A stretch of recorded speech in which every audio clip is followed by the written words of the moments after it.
అదే విధంగా ఆయన అల్లుడు హరీష్ రావు గారు రైతు రుణమాఫీ చేయలేదన్నాడు. నేను చెప్పిన 15 ఆగస్టు లోపల రైతు రుణమాఫీ చేసి తీరుతా అన్న హరీష్ రావు చెయ్యలేను, చేస్తే రాజీనామా చేస్తా, మళ్ళీ ఎన్నికల్లో పోటీ చేయను అన్నాడు. అందుకే ఈరోజు వికారాబాద్ జిల్లా రైతాంగం సాక్షిగా తెలంగాణ రాష్ట్రంలో ఉన్న కోట్లాది రైతులకు నేను మాట ఇస్తున్నా. మన అనంతగిరి కొండల్లో ఉన్న పద్మనాభ స్వామి సాక్షిగా, అనంతగిరి కొండల్లో ఉన్న పద్మనాభుడి సాక్షిగా 15 ఆగస్టు లోపల రైతులకు 2 లక్షల రూపాయలు రుణమాఫీ చేసి ఈ తెలంగాణ రైతాంగం యొక్క రుణం తీర్చుకునే బాధ్యత నేను తీసుకుంటా. నేను ఇవాళ ఒక్క మాట చెప్పదలుచుకున్నా. ఈ పదవి, ఈ హోదా, ఈ ప్రభుత్వం రైతుల రుణమాఫీ చేయకపోతే, రైతుల రుణము తీర్చుకోకపోతే ఇది నిష్ప్రయోజనం. అందుకే రైతుల రుణం తీర్చుకొని రైతులను ఆదుకునే బాధ్యత ఇందిరమ్మ రాజ్యంలో కాంగ్రెస్ పార్టీ తీసుకుంటుంది. అదే విధంగా ఇవాళ బీజేపీ వాళ్ళు నరేంద్ర మోడీ, అమిత్ షా రోజు వస్తున్నారు. సంక్రాంతి పూట గంగిరెద్దులాగా ఊరూరు తిరుగుతున్నారు.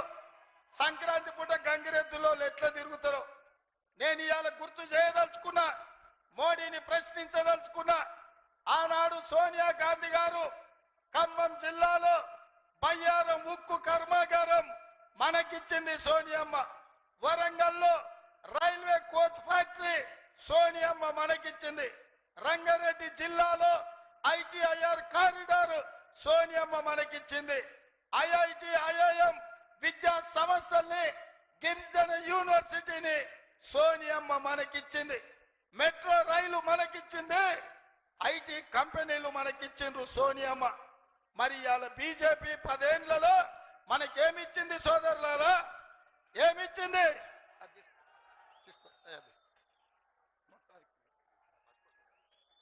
తీసుకొని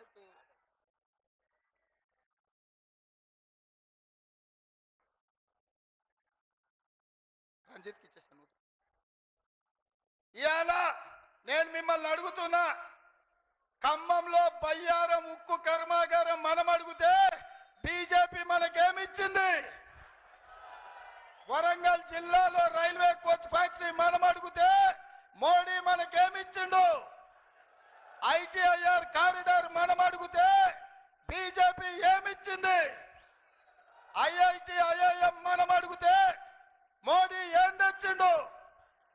మరి నేను అడుగుతున్న మిత్రులారా, మనం ఇన్ని అడిగితే ఏమి ఇవ్వకుండా ఇవాళ గాడిద గుడ్డు ఇచ్చిన బీజేపీకి కర్రు కాల్చి వాత పెడతామా లేదా? అందుకే బీజేపీ ఏమిచ్చిందని నేనంటే గాడిద గుడ్డు అని మీరు అనాలి. మోడీ ఏం తెచ్చిందంటే గాడిద గుడ్డు అని మీరు అనాలి. సిద్ధమా? సిద్ధమా? సిద్ధమా? సిద్ధమా? బీజేపీ ఏమిచ్చింది? మోడీ ఏం తెచ్చిండు? బీజేపీ ఏమిచ్చింది? మోడీ ఏం తెచ్చిండు? గట్టిగా మోడీకి వినిపించాలి. బీజేపీ ఏమిచ్చింది? మోడీ ఏం తెచ్చిండు? బీజేపీ ఏమిచ్చింది? గాడిద గుడ్డిచ్చిన బీజేపీకి కర్రు కాల్చి వాత పెట్టాల్సిన అవసరం ఉన్నది. అదే విధంగా బీజేపీ వాళ్ళు పదే పదే శ్రీరామ్ నవమి, హనుమాన్ జయంతి దేవుళ్ళని చూపించి ఓట్లు అడగాలంటారు. నేను అడుగుతున్న మిత్రులారా, శ్రీరామ నవమి మన తాతలు ముత్తాతలు చేయలేదా? హనుమాన్ జయంతి మనం చేయలేదా? పోసమ్మకు, మైసమ్మకు, ఎల్లమ్మకు, గ్రామ దేవతలకు కోడి కొయ్యలేదా? కళ్ళు కొయ్యలేదా? మనం ఇన్ని హిందువుల పూజల్ని, పండుగల్ని చేసిన మనకు ఇవాళ దేవుడి పేరు మీద విభజించాలని చూస్తారు. అందుకే బీజేపీలకు నేను చెప్పిన, దేవుడు గుడిలో ఉండాలి, భక్తి గుండెల్లో ఉండాలి, వాడే అసలైన హిందూ అని చెప్పిన. దేవుడు గుడిలో ఉండాలి, గుండెల్లో ఉండాలి. వాడే అసలైన హిందువు. పోలింగ్ బూతులల్లా బిచ్చమడుకున్నట్టు దేవుడి పేరు మీద ఓట్లు అడుక్కునేవాడు హిందూ ద్రోహి. అట్లాంటి వాళ్ళను అందుకే ఇవాళ మనము ఓడించాలి. అదే కాదు మిత్రులారా, ఆనాడు డాక్టర్ వైఎస్ రాజశేఖర రెడ్డి గారు ఉన్నప్పుడు సోనియా గాంధీ గారి నాయకత్వంలో ఇందిరమ్మ ఇండ్లు ఇచ్చినాం, ఆరోగ్యశ్రీ పథకం ఇచ్చినాం, రైతు రుణమాఫీ చేసినాం, ప్రాజెక్టులు కట్టినాం. ఈ రోజు కూడా అదే విధమైన పాలన, అదే విధమైన అభివృద్ధి మనం చేసుకుందాం. అందుకే రంజిత్ రెడ్డిని చేవెళ్ల పార్లమెంటు నియోజకవర్గం నుంచి 1,00,000 మెజార్టీతో గెలిపించాల్సిందిగా ఈడికొచ్చిన వేలాది మంది మన కాంగ్రెస్ పార్టీ కార్యకర్తలను నేను కోరుకుంటున్నా. 1,00,000 మెజారిటీ ఇవ్వడానికి మీరు సిద్ధమా? సిద్ధమా? సిద్ధమా? సిద్ధమా? సిద్ధమా? సిద్ధమా? నేను 1,00,000 అంటే మీరు పక్కా అనాలి. ఓకే, 1,00,000 1,00,000 1,00,000